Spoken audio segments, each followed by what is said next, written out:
बोलिए रामचंद्र भगवान की जय।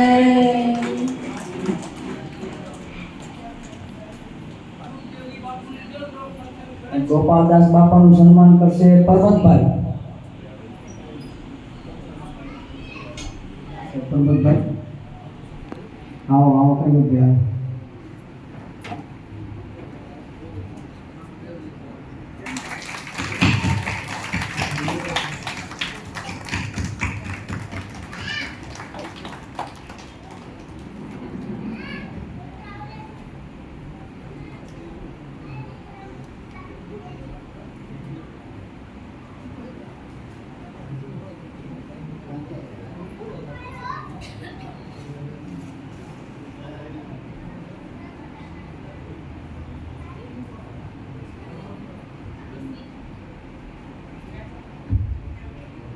बोले सत्यगुरुदेव की सनातन धर्म की रामचंद्र भगवान की कृष्ण कन्हैया लाल की आज के आनंद की। આજે કીમ ગામને આંગણે તે પરસીભાઈએ સગા વાલાને સ્નેહીને બોલાવીને श्री रामचंद्र जी पारायण हमने संतों ने पण बोलाव्या।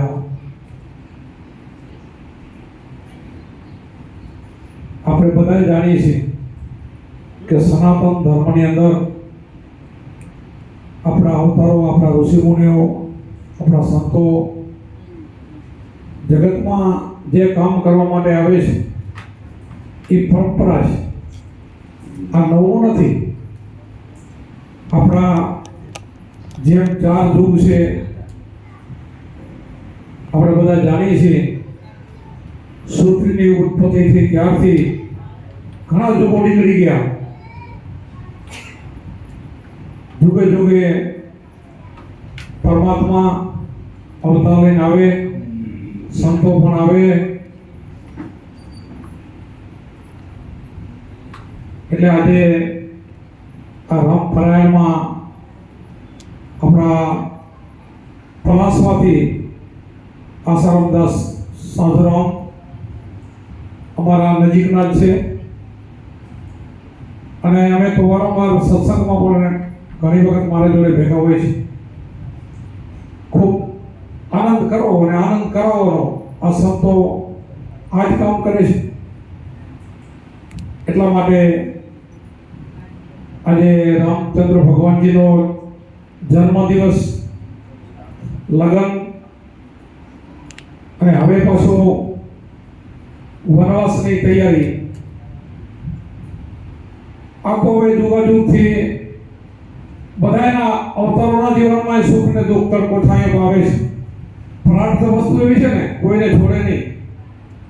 ક્રિયામાન સંચિત ને પ્રાર્થ આપણે બધા જાણીએ છીએ। કર્મોને આપણે કર્મોને બધા સમજીએ છીએ। હું ન સમજાવું તો આપણે જે કાંઈ અત્યારે ચાલુમાં કોઈ પાપ કર્મ થઈ જાય તો એ ક્રિયામાં કર્મ થતું હોય છે। જમા થઈ જાય તો બદલો ન વળે તો આપણને બધાને ખબર સંચિત થાય અને બીજા જન્મની પ્રાપ્ત બને। એટલે પ્રાપ્ત થશે તો બધાને ભોગવવું પડતું હોય છે।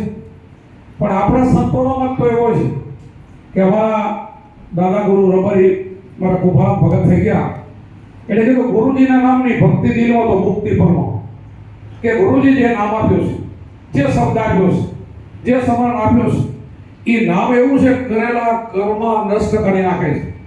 કરેલા કર્મ નષ્ટ કરી નાખે, કરેલા કર્મ મટી જાય। આવા આપણા સંતોના બધાની વાણીયામાં આવે છે। બધા સંતો જે વાણીઓ બનાવે ને, જે પોતાનો અનુભવની વાણી બનાવે એ વાણીની અંદર આવું બધું ઘણું બધું આવે છે કે આ કર્મ કરેલા કર્મ મટી જાય છે। એકમાં એવું પણ છે દેવા તો પડે અંતે સૌને નડે, કરેલા કર્મના બદલા દેવા પડે। બે સાચા છે, બેની કેટેગરી અલગ છે કે કોના કર્મ માટે કે પોતાના આત્માને ઓળખ્યા વિના લક્ષ્ય રસીને માટે, ભ્રમણાને ભાગ્યા વિના ભવના ફેરાની માટે। એટલે ભવના ફેરા મટાડવા હોય, અજ્ઞાનતા પટાડવું હોય તો એના માટે આત્મજ્ઞાન જોઈએ। આત્મા એટલે પોતાના ઘટના અંદર નહીં, બધાની અંદર આત્મા છે. કોઈ એવો દેહ નથી કે એની અંદર આત્મા નથી, પણ આત્માને ઓળખ્યા વિના પોતાના આત્માને ઓળખી શકતા નથી. એટલે તો આ પરંપરા ગુરુઓની પરંપરા છે. આ રામચંદ્રજી ભગવાનના ગુરુ વશિષ્ઠ, યોગ વશિષ્ઠ રામાયણ જેને વાંચ્યું હોય એને ખબર પડે. યોગ વશિષ્ઠ જેને સાંભળી તો કદાચ હોય કે ન હોય, પણ વાંચો તો ખબર પડે કે એની અંદર કેટલું જ્ઞાન ભર્યું છે. એટલા માટે આપણા જેટલા અવતારો છે એ બધાને ગુરુ હતા. આપણા રામદેવ ભી હરભુજીને કહે છે, હરભુજી ભક્તિ કરવી તો અગમ ભેજાનો. અગમ શું વસ્તુ છે? આપણે જે જાણીએ ગમમાં આવે. કબીર સાહેબે પણ કીધું છે, ગમને માને ને આપણે માને અગમ ભેદ અમારા. તો અગમ જે ભૂમિકા છે એ તમારે ગુરુ કરીને, ગુરુભાઈ શબ્દ લઈને એના માટે ધ્યાન કરવું જોઈએ, અને ધ્યાનથી જ્ઞાન થાય. અને જ્ઞાન થઈ જાય તો હું કોણ છું, ક્યાંથી અમારે ક્યાં જવાનું બધું ખબર પડે.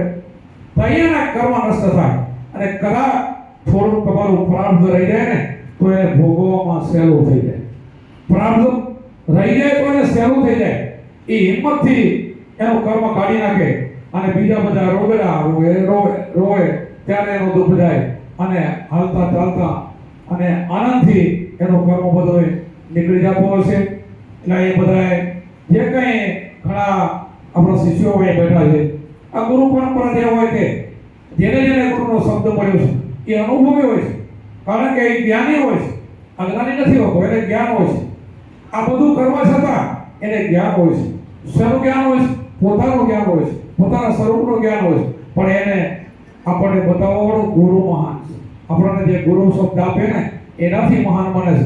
એટલે આપણા જેટલા અવતારો થઈ ગયા બધાને પણ પોતે ગુરુ કરીને, એની સેવા કરીને, સંતોની સેવા કરીને બધા એમાંથી પારંગત થાય છે. ગમે તે હોય, સાધુ ગમે થાય, પણ નાનપણમાં તો બધાનો જન્મ થાય એ બચ્ચું પેલું હોય, પછી કોઈ સાધુ બની જતો નથી, પેલો કોઈ સંત બની જતો નથી. એક અવતારોમાં જ્યાં સુધી એને ગુરુ નથી મળતા ત્યાં સુધી એને અધૂરું કામ હોય છે. એટલે બધાએ પરંપરાથી આવી આવે છે રીતિ કે આપણા જેટલા અવતારો છે એને બધાએ પણ ગુરુ છે. શા માટે?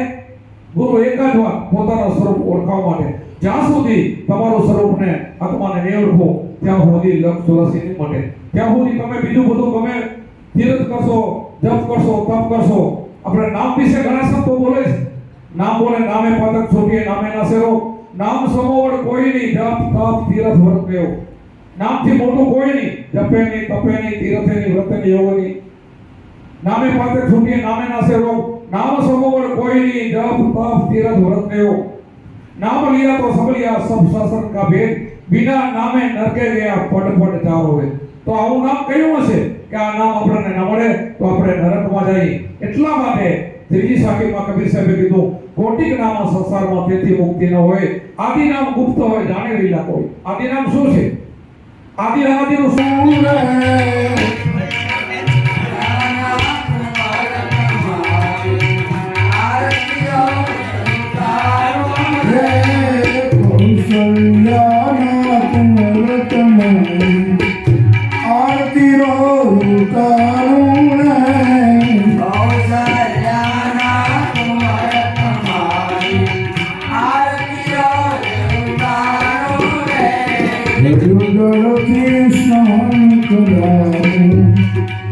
तिलक करो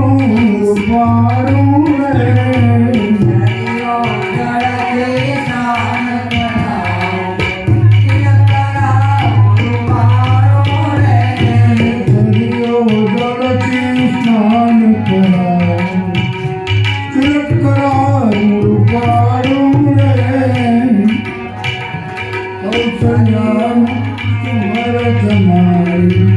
आरती रो उतारू रे,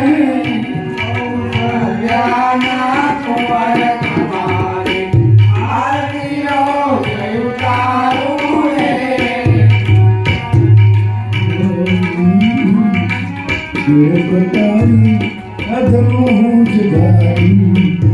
रघुवीर ने संगारू रे, तेरे कटारी धनुष धारू. रघुवीर ने संगारू रे, कटारी धनुष धारू. વીરને શણગારો રે કેરે કટારી ધનુષ ધારે રઘુવીરને શણગારો રે કૌશલ્યાના કુંવર તમારી રોધી ઉતારું રે કૌશલ્યાના કુંવર તમારી આરતી ઉતારું રે તમારી થઈને વાલા સામે બેસું મીઠામો જમાડું રે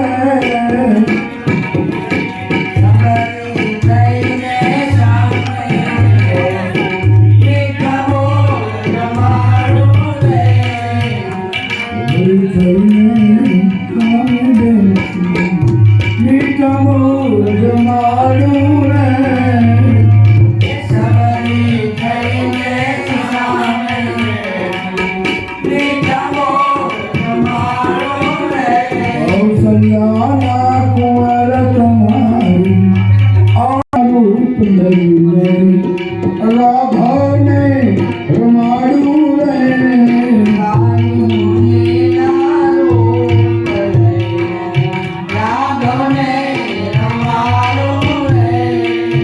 કૌશલ્યાના કુંવર તમારી આરતી ઉતારું રે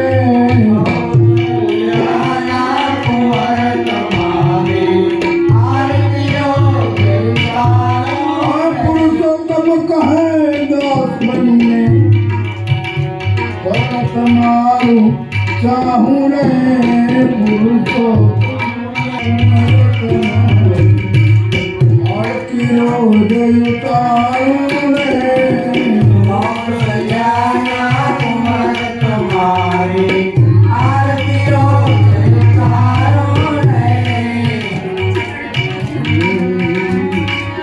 આનંદ મંગલમ કરુણાવતી હરિ ગુરુ સંતની સેવા હરિ ગુરુ સંતની સેવા એને આંગણ તુલસીનું ધ્યાન સાલિગ રામની સેવા એને આંગણ તુલસીનું ધ્યાન સાલિગ રામની સેવા આનંદ મંગલ કરુણાવતી હરિ ગુરુ સંતની સેવા આનંદ મંગલ કરુણાવતી હરિ ગુરુ સંતની સેવા મારે મંદિરે બજાવે સુંદર સુખડા દેવા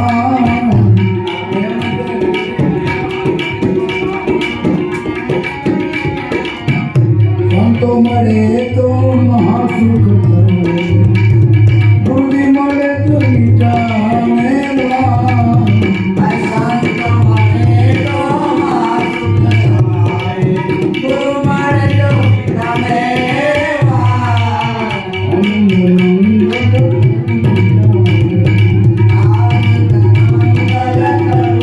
કરુણાવતી હરિ ગુરુ સંતની સેવા હરે પ્રીતમયોડ કોરે રામ હરિના ભક્તો હરિદેવા હરે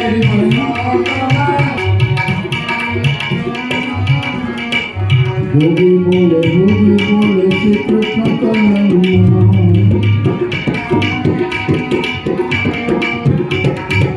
વૃંદાવનની કોયલ બોલે શ્રી કૃષ્ણ કનૈયા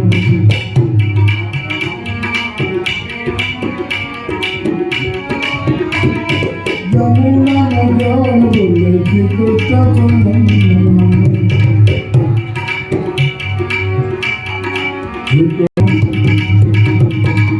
બોલે શ્રી કૃષ્ણ